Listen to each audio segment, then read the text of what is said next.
Welcome back to another episode about Applied Behaviour Analysis all.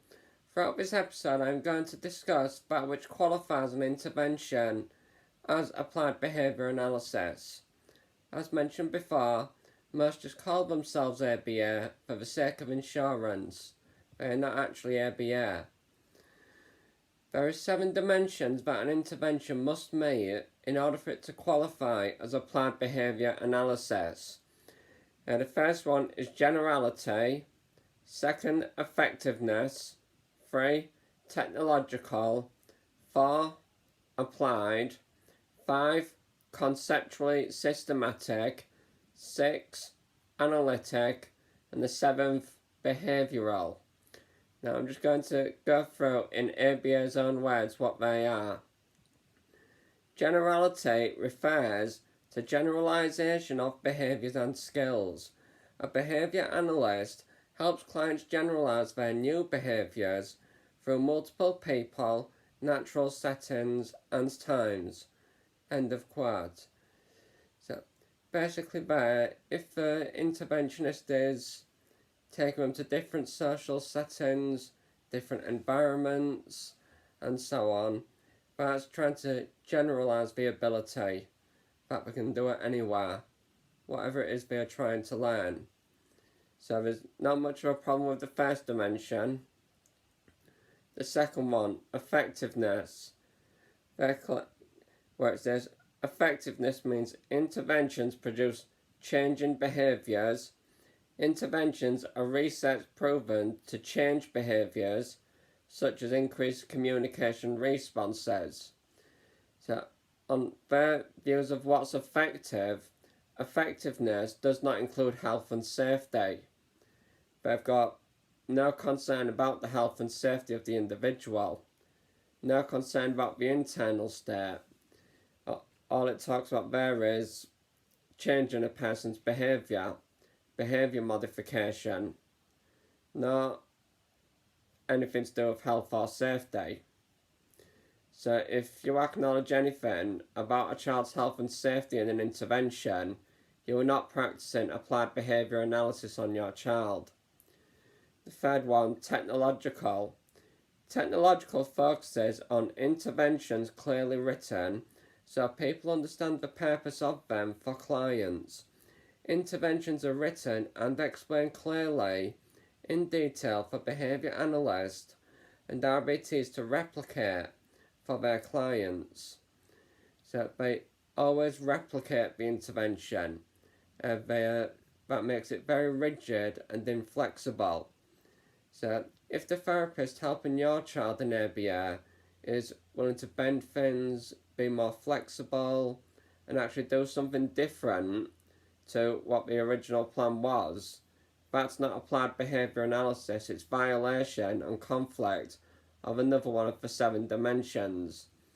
So say for example, if your child's depressed and then the therapist breaks the plan and doesn't make your child do work, doesn't make your child do therapy, that's breaking the plan. So that's against applied behaviour analysis. The 4th, applied. Applied is about implementing interventions. Behaviour analysts and RBTs apply interventions for clients based on their individual needs. Now, that is the kind of intervention that we want, but sadly, applied behaviour analysis it isn't based on the individual's needs, but often ignores the individual's needs. 5th, conceptually systematic refers to interventions being research-based and representing principles of ABA for clients. Interventions are in place based upon behaviour principles. Take notice of how many times the term behaviour is mentioned there. We didn't come across any interventions based on needs. No needs are mentioned in it. It's all just behaviour. Things represent principles of behaviour, research based, meaning it's not based on the child, it's based on research. The 6th one, analytic. Analytic is about making decisions from data collections of interventions. Behaviour analysts make important decisions about continuing certain interventions or not for clients based on data collection. So where it talks about data collection there, this is another issue. The only data they can get is by what they can see with the naked eye. They don't have any kind of instruments to measure other important scientific factors, other things which are important for a person's health and safety. So just by sticking with the naked eye, that is another great problem. Like, they don't go collecting a person's heart rate, they don't go collecting things like the child's emotions. The last one, 7th, behavioural. Behavioural means behaviours being observable and measurable. Behaviour analysts observe, record and measure behaviours in order to create interventions for their clients. Now, only paying attention to that which is observable and measurable is ABA, but you can't observe a person's nervous system with the naked eye. You can't measure people's emotions. We can't measure them. We don't have any units to measure them in. So any intervention which acknowledges a child's emotions, a child's feelings, a child's thoughts, anything that cannot be seen with the naked eye, if it is acknowledged, it is not applied behaviour analysis, because they stick with only what is visible to the naked eye in order to be data driven. So by being driven by data, it is not a child-centred intervention applied behaviour analysis. But I keep seeing therapists saying it's child-centred, it's based on the child's needs. But as we've just read the 7 dimensions of ABA, we found that the 7 dimensions are at conflict with child-centred interventions which are led by the child, because a child is not just data. The child has emotions, so they can't record that. And then, since we actually ignore everything going on beneath the surface, that causes a lot of health problems and harm, such as it's why anyone who goes through ABA is still 86% more likely to develop symptoms of post-traumatic stress disorder.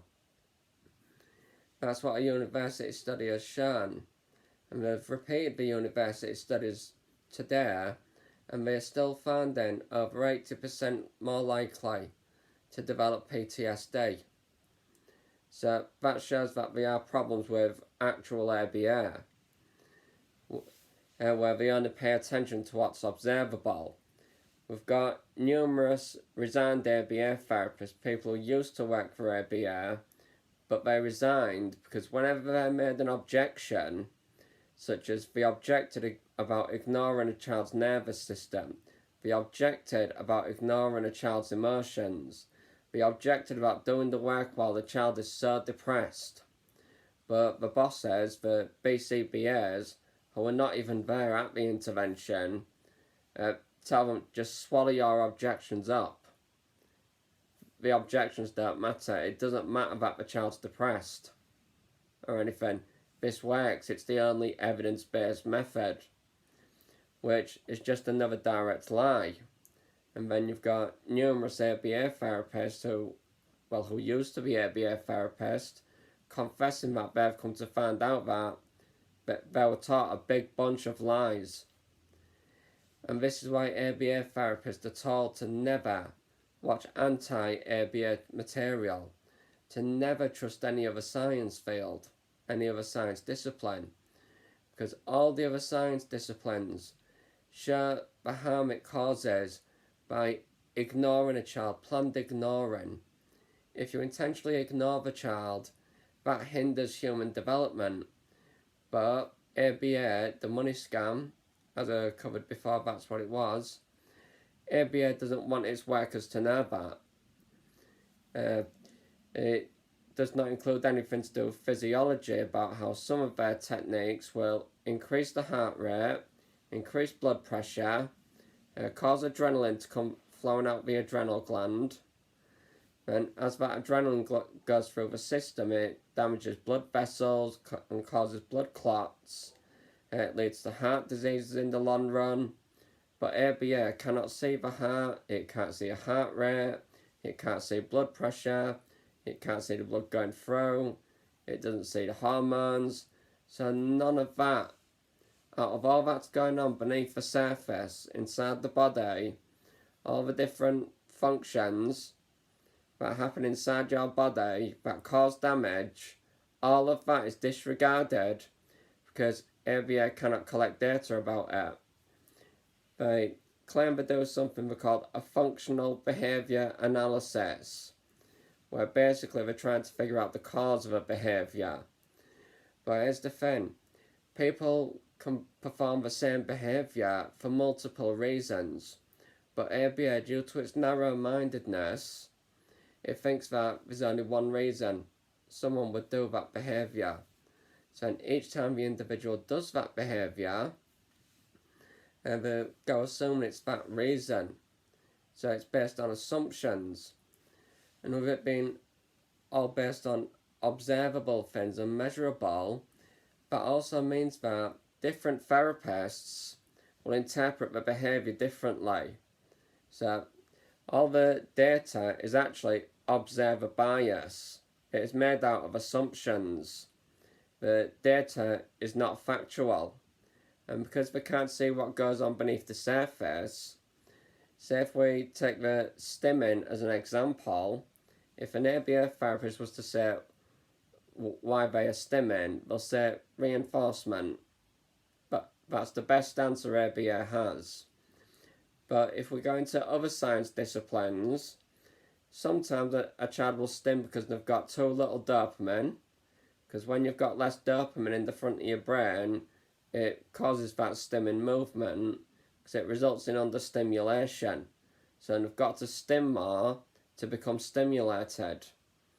So that's why some autistic kids and people with ADHD are more hyperactive and stim more, rather than just the usual tapping your foot on the floor or something.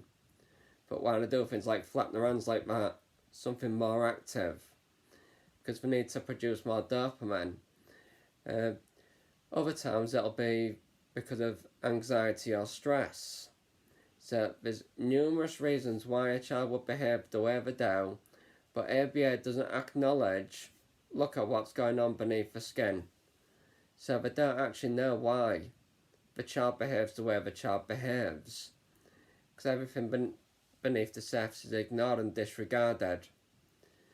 So if you are doing any intervention that involves acknowledging a child's emotions, acknowledge anything going on beneath your child's skin, acknowledging any of your child's thoughts, if the intervention is centred on your child's needs, if the intervention is led by your child and not led by data, but actually led by your child and your child's desires, if the goals are set by your child, you are not doing applied behaviour analysis, as you're in direct violation of the 7 dimensions of ABA. Hopefully this should help you understand why autistic adults say that behaviourism is abusive, because it absolutely is. Behaviourism denies everything beneath a human skin. As where I mentioned on episode 2, that they only pay attention to what's observable. ABA was based on outdated science. ABA is based on how BF's going to attract rodents and pigeons. It had nothing to do with human development whatsoever. And this is why it's seen as abusive. Because the internal state, everything happening inside, is disregarded and meaningless. It means nothing to applied behaviour analysis. And this is also why other scientists say ABA is not a science. Some of them even describe ABA therapists as Scientologists rather than scientists. I've used that as a little joke some do, because how exactly can you be scientific when you neglect every other scientific discipline? ABA therapists have told me that biology is pseudoscience, human development is pseudoscience, neurology is pseudoscience, psychology is pseudoscience. They've told me that the only scientific discipline is ABA. So, say if you're a neuroscientist, according to ABA, you're just a science imposter. You're not a real scientist. If you're, say, a mechanic, oh, your mechanics are not real, it's all pseudo. ABA is the only correct thing, according to them. So, ABA is also very insulting and disrespectful towards other science disciplines. I will discuss on further episodes more of the biological damage and harm which applied behaviour analysis causes in later episodes along the series. So make sure you remember of how to discern the difference between whether something's ABA or whether it's just calling itself ABA for insurance. If you're paying attention to emotions, feelings, thoughts, your child's desires, and so on, know that you are not doing ABA. So don't go telling people online, autistic people, that you do ABA if you're paying attention to your children's emotions. Because if you claim you're doing ABA, autistic adults will take it you are doing ABA, which means pay no attention to anything under the surface. Pay no attention to what happens in the long run, which is absolutely careless and abusive. So when autistic adults say ABA is abuse, it actually is abuse by disregarding all the biological harm that's going on beneath the surface. So if you remember the 7 dimensions, and you can always look them back up, one called Generality, Effectiveness, Technological, Analytical, Applied, Conceptually Systematic, and Behavioural. You can look the meanings of them up, and if the intervention you're giving to your child violates any one, even just one of those several dimensions, that means that you are not doing ABA. So if you pay attention to anything that can't be seen with the naked eye, you are not doing ABA. So don't tell autistic adults online you're doing ABA, otherwise they will just have a go at you and protest against the ignorance of a child's emotions and mental health. So please learn the difference between ABA and anti-ABA interventions. And remember, Applied Behaviour Analysis, the BACB, is a money scam working with autism hate groups. If you made it this far, thank you for listening.